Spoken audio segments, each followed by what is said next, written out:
The reason I'm even talking about this at all is because I do get a lot of comments where people are concerned that they're the narcissistic or toxic person because they hear these phrases and they're like, oh my gosh, I do that.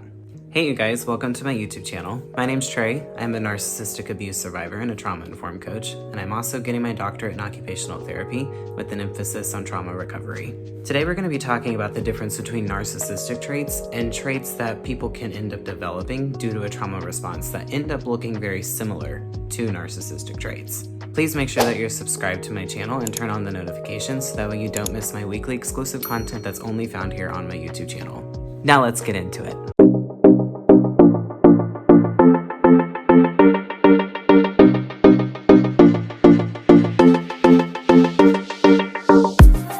To keep things really simple, we're just going to talk about stonewalling versus just shutting down, and the silent treatment versus no contact. Now, based on the definition of stonewalling, the silent treatment is a form of stonewalling.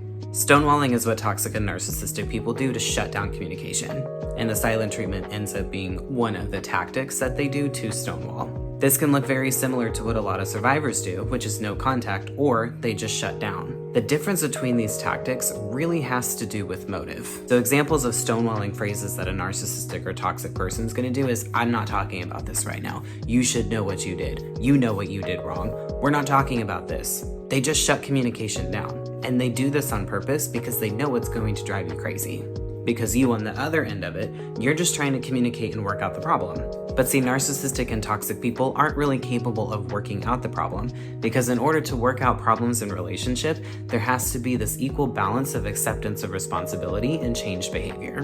Now, what's the difference between stonewalling and when someone just shuts down? It's very common for people in these traumatic relationships or abusive relationships that we shut down during altercations. The motive behind this can actually be done very subconsciously. It's another form of dissociation. You're essentially removing yourself from the situation because you can't handle any more of the emotional pain.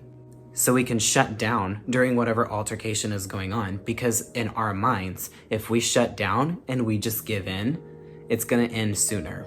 Therefore, we become safe sooner. Sometimes this can also be done in a conscious effort because they've learned from the past, if I just shut down and stop talking and just agree, this is gonna go away soon. It's very similar when it comes to the silent treatment versus no contact. Again, just like stonewalling, the motive behind the silent treatment is to cut off communication. Both of them are forms of punishment to the other person. I've heard stories from my clients that their partner literally gave them the silent treatment for days upon end. Sometimes even weeks, where there's just no communication at all. You try to start a conversation, you try to ask them what's wrong, they pretend like you're not even there, they'll walk past you, not even make eye contact, and you literally live with this silent person for however long they feel like it's appropriate.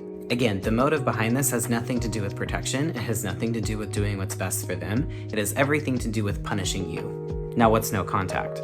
No contact is a strategy that survivors use to protect themselves. It's where they make a decision where they understand that this person does nothing but cause emotional harm to them. It actually has very little to do with the other person per se, and has everything to do with themselves and doing whatever they need to do in order to protect their inner peace. The reason I'm even talking about this at all is because I do get a lot of comments where people are concerned that they're the narcissistic or toxic person because they hear these phrases and they're like, oh my gosh, I do that.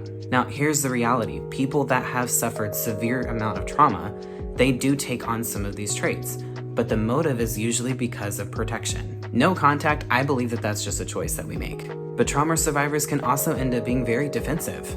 And again, it becomes from this self-preservation and this protection motive because of everything that they've dealt with. People that have suffered trauma can have emotional irregularity because they've spent so much time in survival mode that they're operating in a baseline. If you think about it on a scale of 1 to 10, you operate on like a 7 when you're in these relationships. So yeah, if something happens like your child spills the milk, normally that would be like a 3 out of 10 on the scale. But because you're operating at a 7, it instantly pops you off the scale. If you're concerned about the fact if you're the narcissistic or toxic person, ask yourself, well, what was the motive behind my actions?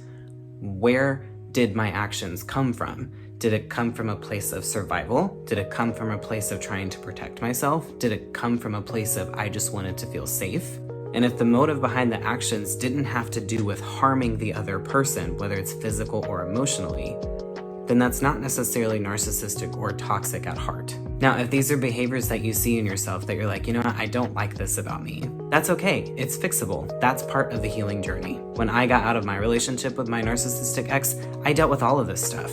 I had a very hard time regulating my emotions. I had a very hard time with irritability. And I also had these walls up where I really wasn't ready to let anybody in, not even just in a romantic relationship, but I'm talking about just people around me, because I was so terrified of dealing with this kind of person again. Now, as I grew and as I healed and as I also started to learn more about these behaviors, I was able to calm a lot of that down using strategies like diaphragmatic breathing. I was journaling.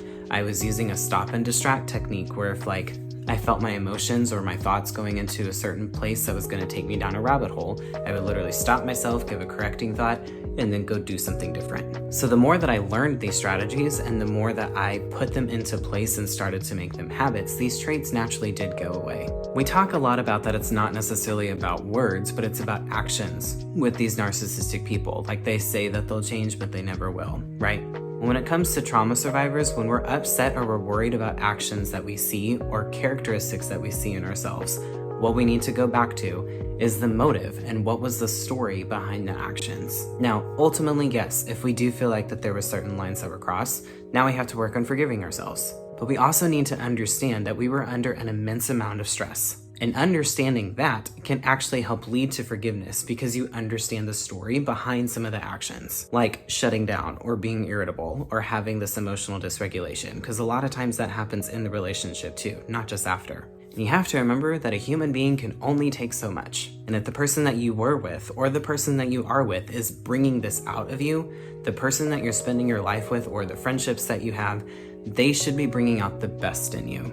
So either way, at the very least, it's just a toxic dynamic. But if you've made decisions like going no contact from somebody that caused you emotional or physical pain, do not feel guilty about it. It's not narcissistic. It's definitely not toxic. It's for your own peace. And the cost of your peace should be a very high price. Hey you guys, thank you for watching this video. I wanted to come on here real quick and make sure that you knew that my course, Breaking Free from Rumination, is now live and available.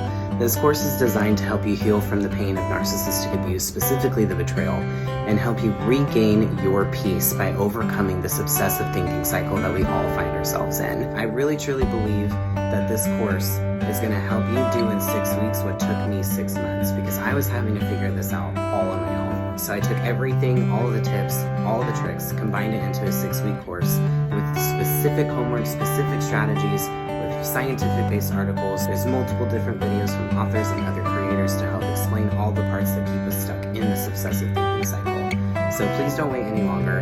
It is available for you now. Just go to the About Me section in my profile, go to the Beacons link, and you'll find it right there. Please continue to follow me for all of my free content on this platform. And as always, I am so grateful to be a part